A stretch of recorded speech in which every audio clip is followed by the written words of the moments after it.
Welcome guys to another edition of Lightroom Classic with Mr. Wade. Today we're going to be learning about sorting, face detection, and collections. We're going to start out here with chapter 4.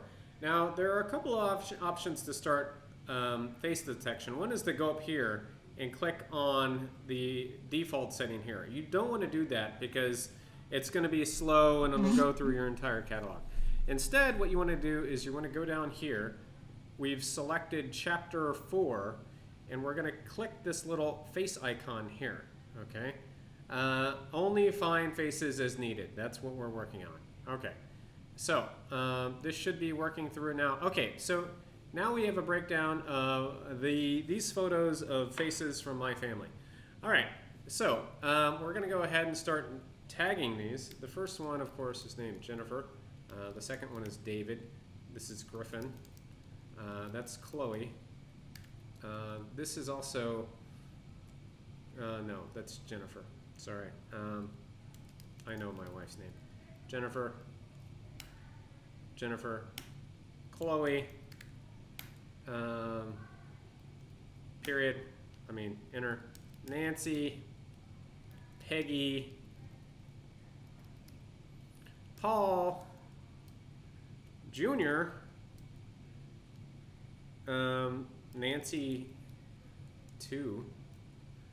This is Griffin. This is enter, David, Chloe, Jennifer, and Chloe again. Okay. All right, so we have everybody neatly organized. Now if we go out and click, you can also sort according to the number of people. All right, so we'll be going back to this later as it relates to collections. But I first want you to label all of these family members.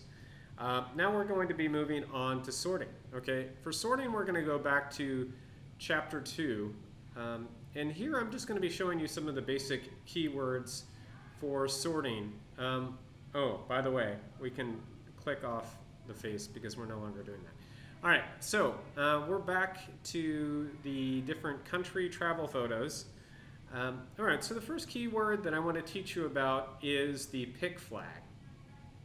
And as you see here, I've already picked a few. Let's go to New York City. And a good way of deciding which photos you want to keep is to switch back to loop mode by pressing E. Oh, this is lovely. So the hotkey for picking a flag, which you can also do by just going down here and clicking on this, is press P. Okay, so there we have the first one. Oh, this is lovely. This is in Central Park. I like that. Times Square, very iconic, adding that. That one, not so much. Oh, Times Square, I'm sorry, Central Park, also good. This church, nah, not as special to me. And this looks like it's downtown. Okay, actually the waterfront is better. Okay, so we've just quickly added some flags, all right? The next thing that you can do is you can also filter them according to the flags represented. So I'm going back to grid mode. I'm in grid mode now. And what I'm going to do is I'm just going to look according to flags. So boom, we have the flags represented there by going down here to the right corner for flags. The other ways of sorting these can be done by adding stars. Now, once again, I'm going back to loop mode. And as you see in loop mode, there are stars here.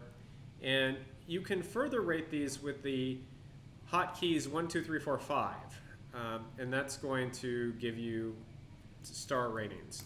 Now, when you're just beginning to sort out, I would recommend you not fully rate them on a full 5-star level. Again, it's kind of like what we're doing is we're using our own sort of system of organization.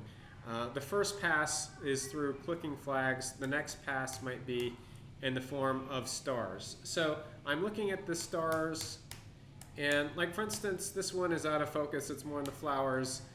However, the World Trade Center is important, so I'm going to add a star to that.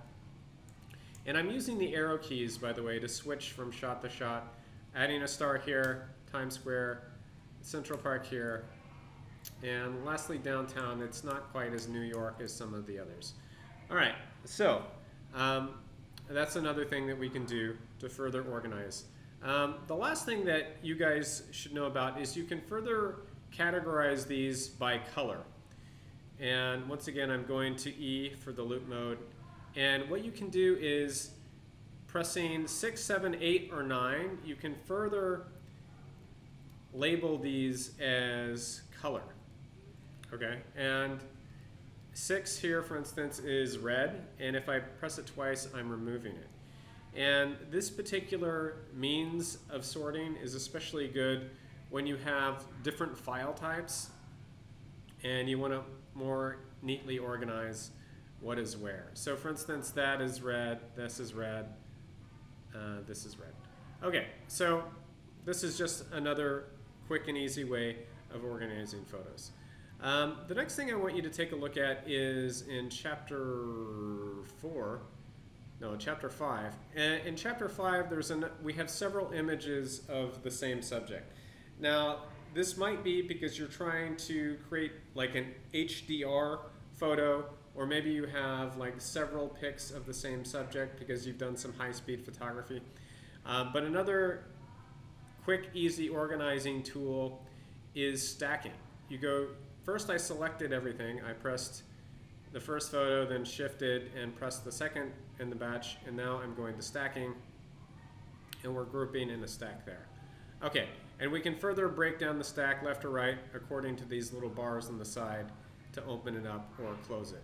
Okay, so stacking is another useful tool, especially when you have large amounts of photos. The next thing that we're going to do is work with collections. Now, collections are an easy means of organizing your photos into specific areas. For instance, I've already collected, I'll just delete this out so we can start again. I've created a few collections down here, and I'm just deleting them. To create a collection, what you need to do is hit this plus icon in the collection panel and go to create collection. Okay, so the first one that I'm going to do is going to be called the Best of Australia.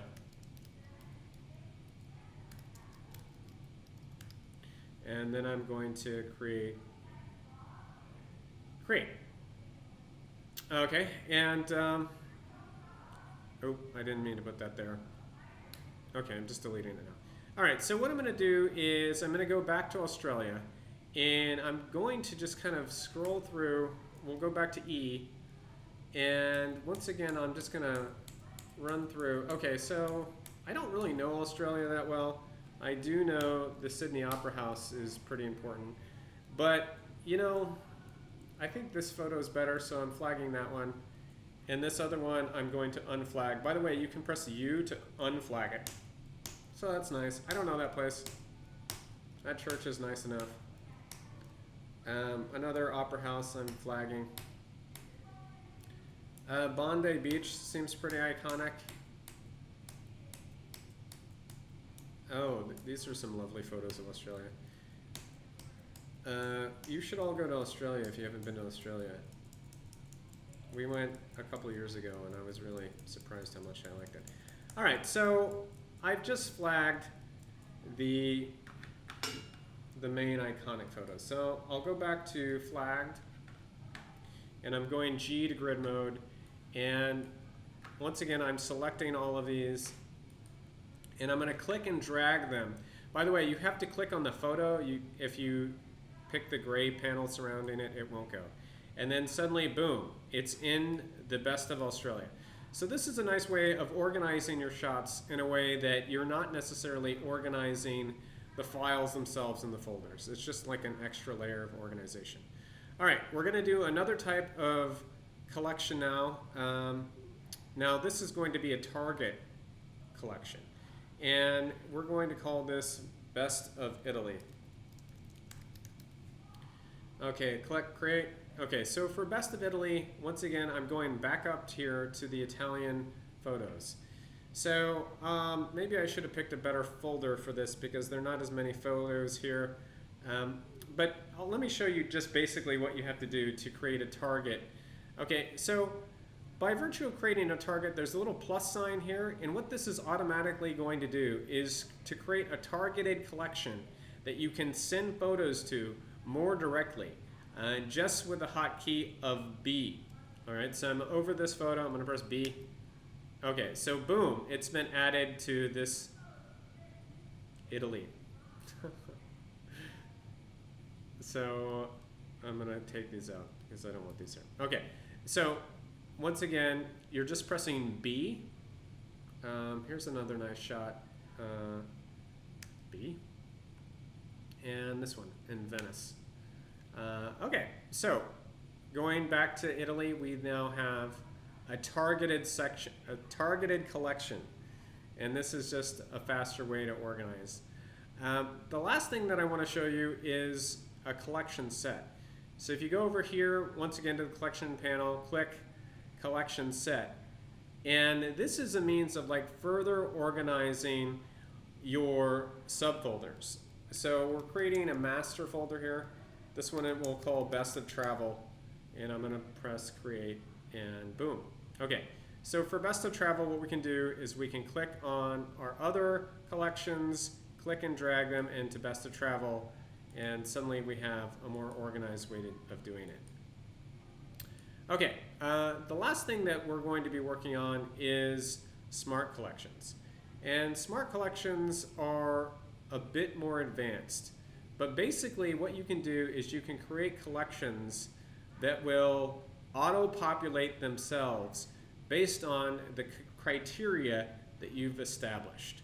For instance, we're going to create smart collection here. And let's say that I want to create a collection involving all of the fabulous photos of Jennifer. So I could go up here and write in Jennifer. And then what I can do is I can create a smart selection by looking for the metadata of using the keyword of Jennifer. Okay, so here we can just type in Jennifer and suddenly, boom, we have all of the photos involving Jennifer. Okay, so and we can go ahead and do this for the entire family. Create smart collection, and for this one we could do David. It's going to be in the smart collections. Keyword David. Suddenly have all David here. Okay. So we could also go ahead and create a collection set featuring family. And let's say that that's not even in the collection set. We'll make it its own separate collection set. And then what I can do is I can click on David and Jennifer. By the way, these aren't really pictures of me. And we could put it under best of travel, or actually I meant to put it down here under best of family. I'm just dragging it down. All right, so that does it for today. We've covered face detection, the sorting filters of picking flags, star ratings, and colors, and I've also gone over collection sets. You will want to be applying these ideas to the assignment in Google Classroom. Thank you very much. Have a nice day.